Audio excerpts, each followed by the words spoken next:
വേറൊന്നുണ്ട്, കുട്ടികളിപ്പം ബസ്സിൽ കയറുന്നില്ല.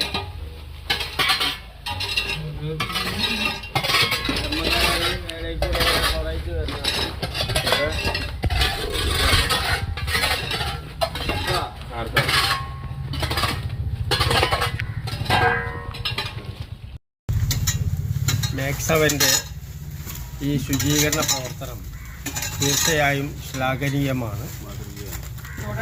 നാളെ ആരംഭിക്കുന്ന അധ്യയന വർഷം, ആ അധ്യയന വർഷവുമായി ബന്ധപ്പെട്ട് എത്തുന്ന ഈ സ്കൂളിലെത്തുന്ന കുട്ടികൾക്ക് തീർച്ചയായും ശുചിത്വമുള്ള ഒരു അന്തരീക്ഷത്തിൽ ക്ലാസ്സുകൾ ആരംഭിക്കാൻ ഇത് സഹായകമാകും എന്നുള്ള കാര്യം ഇവിടെ ചൂണ്ടിക്കാണിക്കുകയാണ്.